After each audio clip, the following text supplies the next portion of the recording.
Hi, everybody. Welcome to our refresher video for the GYO budget report amendment. So it's a little bit of a special video today. We're going to walk you through not only a couple of notes about this reporting cycle for the budget report, we're also going to show you the actual screens on Nexus in just a moment. But if you are tuning into this video and you're looking for information on the budget report or how to amend your information on the budget report, you've come to the right place. So just a quick introduction. I'm Phil Chase. I work as a contractor on the GYO grant as well as a 27K grant. Wendy, you want to say a quick hello? Hi, I'm Wendy, and I look forward to helping you with any of your budget or financial issues you might have in completing your updates. All right. We're glad to have Wendy on the team. And we have a small but mighty team here at MD. All right, so quickly, Wendy and I want to deliver a couple of messages, just letting you know what this video is about and like what your responsibilities are by July 10 for this part of the reporting. Just as a reminder, though, completing all reports in Nexus is just part of your responsibilities under the grant award notification. It's really important to meet those deadlines because it gives MDE the data information it needs to also administrate things on its end. Today, we're going to be talking about how to amend that GYO budget report. And just as a footnote, it's not that you're actually putting in a whole new GYO budget report. If you're a previous grantee, it's about how to amend what you had put already. So this provides us with an idea of what you expect or were expected to spend as part of your as the Grow Your Own grant. And we're kind of looking ahead a little bit to the expenditure report as we do this. And there's a note about I have about a little later. But what this does is it updates the report that you made for the period ending December 1, 2023. And I don't know if you remember this, but you made that report back in February of this year. So we're assuming that that budget is still valid. And however, we also know that we gave some additional funds to some districts. And some districts might be forecasting spending a little less for some reasons. Thus, we are here with an opportunity to amend that budget. So really importantly, though, this step must be complete and accepted by us before starting the GYO expenditure report. Now, if you're coming here to this video from an email that you saw, please know there's going to be a separate email and a separate announcement about the GYO expenditure report with a separate deadline. But a lot of districts may have seen one email, but they missed the second and vice versa. So we just want to remind everybody that for all amendments to your GYO budget, they have to be done by Wednesday, July 10, 2024. And if you miss that deadline, then you have less time to make the GYO expenditure report. So a couple of notes for new grantees. We're intending to use some of this material today for some new grantees that we know have not been provided funds in a previous round. So this video is still kind of for them. Why? Because we're going to be using this for some training material. So we want them to stay tuned too. But if you are new and you're looking at this video before the special window we're going to provide for you, you're probably a grantee that wasn't provide monies in rounds 1 or 2. And as a result, you're not required to submit anything by July 10. Again, we're going to use this for training material later. But for right now, at the time of taping, I'll put it this way, at the time of taping this video, you're not required to submit the report. Why? Because you haven't even found out if you've been awarded or not. So that would be kind of silly. But again, we're gonna plan some special technical assistance and a special report window for you in the fall of 2024. So I'm kind of here to say, don't worry about it, but still be vigilant because we're going to be asking you to do something a little later. And of course, that window is not reflected in the current monitoring guidance document. Who Wendy and I are really hoping to reach, right, are grantees that may have additional funds that have been already granted monies in round 1 or 2. They have grant programs in progress, and we did want them to complete the grant budget report previously. And we also know that you might have only recently found out or not even found out yet about additional funds in what we were calling the round 3 or the dedicated round. If you're a grantee that already had funds, we want you to be in the mindset of just adjusting your budget report based on the previous round's grants and your current candidates. We don't want you to think too far ahead yet, because if you're seeing this video and you know you made an application for the dedicated round, again, you won't have known at this point that you had been awarded the round 3 monies or not. So it kind of gets a little confusing with the time, but we put this information in just to say, think about if you're a previous grantee and you're seeing this video, just think about rounds 1 or 2 for right now. That's really what we're here to say. So those are some notes for new grantees. We also know that some grantees will look at this video even after the month of July. So we wanted to make that clear on the video, just to make sure, like, you know, we make sure there's no confusion is what I'm talking about. All right, so let's talk about what's new for this round of the GYO budget report. The July 10 report, that is the report that's due on July 10, is a mid-year budget revision. Okay, once again, we're using what you previously submitted in February. We're going off of that, but we're giving this opportunity to make revisions. So you're going to see the data from your previous GYO budget report submission. You're going to see that because that's what you loaded in February. We know that, again, the reason why this whole thing comes up in July here is because we know some adjustments from your previous grow your own budget report may be necessary because you either received more funds or you're forecasting having used less funds, whatever might happen. So here's the thing. We already received at least a couple of questions from districts who are very vigilant about the due dates in our monitoring guidance document. And they said, wait a minute, looking ahead to July, what happens if we don't have any revisions to make, right? We don't have to do anything. No, this is very important. And you'll see this in your email. Even if you have no amendments to make, which we believe is the vast majority of you, you still have to click accept report or accept amendment on the Nexus screens, even if there's no changes since the last grow your own budget report, because if you don't do that, we can't move you forward to the expenditure report step. All right. So once again, if you don't have any revisions, there's still something to do. We don't exactly know if the title is going to say in Nexus accept report or accept amendment, but either way, please look for that because you still have to do that even if you don't have any changes. Now, remember, you'll have some time to make changes to your actual expenditures. Again, think of the grow your own budget report or the revision right now as a spending plan. We understand that it's only a plan.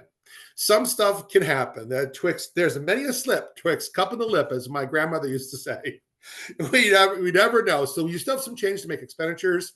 We know some people may have questions about, well, what happens if I have an expenditure that's between July 10 and July 24? You can still make it. You're just going to report that. Well, what happens if we have expenditures after July 24? You still can make that. You're going to have a later chance to report that. Finally, very important, so you know, one of the things that we're anticipating here at MDE is that we're going to reallocate grow your own funds from districts whose budgets are lower than their award. It doesn't mean you're going to get an email from us saying, oh, you're $5,000 under. We may not be doing that right away, but we need to have data because we are also under our own monitoring guidance from the federal level. So we have to kind of like keep tabs on all of the budgets that we think will come in lower. That's basically what this is. So it's really important that you get this data in by July 10 because it helps us in our own grant administration, especially. Now, as a footnote, before I forget to say it, and I pass the microphone over to Wendy, I want to tell you we've really had a good time this past month updating the Grow Your Own website. And I'm going to give you a QR code in a minute for the website, but I want to tell you, if ever you needed Nexus instructions, it's right there now on the website, downloadable in PDF format, step-by-step instructions. What you see there on the screen is for people that haven't done the budget report before. This would be something how you start new. Again, you're only making amendments at this time, right? But on another video, you're going to see the expenditure report instructions, and that's what we're going to be distributing. But again, it's downloadable now for use. Once more, reminder, we have to review and accept your GYO budget report. and or its amendments before starting the GYO expenditure report. So this is why we're kind of putting this video out a little earlier than the other video. All right, so just so you know, if you're not already clear, that we did actually have a new grants box that we started using a few months ago. It's here at the top of the screen. It's MDE-Ed Workforce Grants at Michigan.gov. Very important to have that handy in your digital Rolodex, if you will. I'm dating myself with that reference. The QR code there, if you click on it or if you point your phone at it, it'll go right to the GYO school staff grant website. We know that on the video, it's hard to copy down a long link, so we included the QR video. But keep that GYO school staff grant website in your favorites, because you're going to want to go there for not only those instructional resources I mentioned, but we actually updated the frequently asked questions in a couple of other areas too.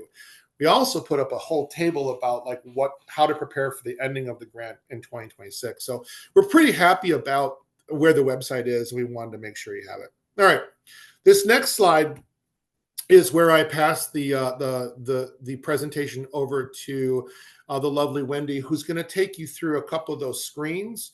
And we included this next section because we know that staff at different districts might be different. The person that may have set up your budget report back in February may be different. And so we thought, well, you know what? Those people might enjoy seeing a walkthrough of the screen. So without further ado, I'm going to stop the sharing on my end and give that over to Wendy.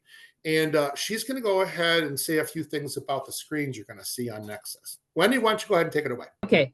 All right. So when you go into your budget screen, this will be everything that had been filled out from your prior submission. You should have check marks here, and there's only two areas you're going to make any changes in. It's budget summary and budget item. But very importantly, you need to go down to status options. There will be one that should say amendment, and then you will click on that so that it will allow you to make your revisions. If you don't click on that, it will appear as if you're making changes, but it really won't save them. So make sure you go down to the status options and implement your amendment. Now, when you come up here, I would suggest that you go into budget item first. Your summary only has to do with making sure that everything looks appropriate and that you would make any adjustments on your indirect. So you will click on your budget item. This test district has 5. 2 of them are under 113, 2 of them are under 221, and 1 of them is under 291. Any changes you'd make would be exactly the same steps, so I will just show you this one time. You would go into, for example, the 113. When you go in here, you have a couple of different things you could do. If you really didn't want this any longer, if you want to make a change, you could go down here, you could change the description. Do not change your function code. That is separate. You either delete it or you change the amount. So let's say we want to change this to $5,000. I would go there, and then I'm just going to click on save. So again, when you make changes, you're either going to delete it or you're going to make a change to the descriptions or the amount. Okay, so if you delete it, it would be totally gone. Now, the other thing is, if you do want to add an additional budget line item for a function that had not been done, that's the only other thing you could do, is you would go into add and you will select what kind you want. So remember, there were 2 of them already under 113. Let's say I just add an additional $500. I'm going to hit save. And so now I just made any changes. So you can either add something, you can delete something, or you can change something. Okay. Now you'll notice there's an exclamation there. That's because we made a change. Oh, a description. I'm sorry. Description is required. I'll just say test. Okay. All right. So now there's an exclamation there. That's because you've made a change on your budget items. So you're all done with your budget items. You either made a change, saved, an add, a delete. Now we go up to budget summary. Takes a minute. Okay, now you'll see in here that it combines all of the ones that were in the 113 and pushes it up to the 110 budget. So those are in here. If I look at all of these and I'm satisfied with what it shows, the only opportunity for you to do anything with the indirect is at this screen on the budget summary. It's not in the budget items. So at this point, I would look and I would make a change on this if I want. Now, remember for the indirect, it changes annually and it can go up and it can go down. And so even though under the indirect, this is something that's inherent to Nexus, is that they only upload the year that the grant was awarded. So it says 1.94, but it could have went up to 2 or it could have went down to 1.5.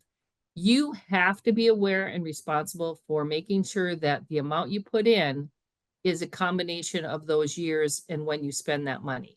And if you have questions about that, that would be a whole different situation. You could email and we could help you with the indirect. But yeah, in fact, Wendy, I can tell you that we do have access to the new indirect codes through the Office of State Aid and School Finance. So if you do have a question, let us know. Right. Okay. So this is where you will end up putting in this information. And then I'm going to hit save.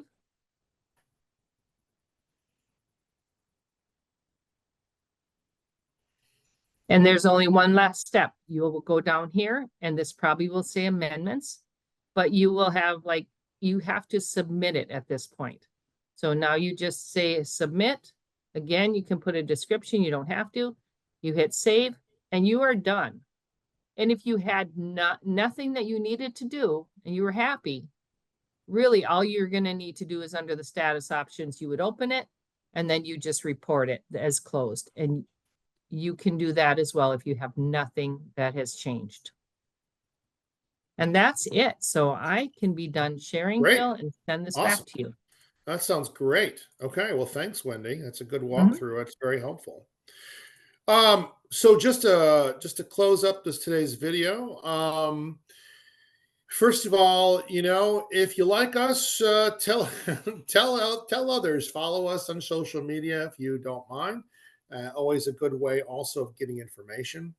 And also let us know how we did in today's video. Here's a QR code to share feedback with us. We value all that feedback. And yes, in fact, we do review it to make continuous improvement processes happen. So without further ado, I think that's all we've got for our folks today on the video. We thank you for tuning in. And as always, send all your questions to mde-edworkforcegrants@michigan.gov, and we will talk to you soon. Thanks a lot, everybody.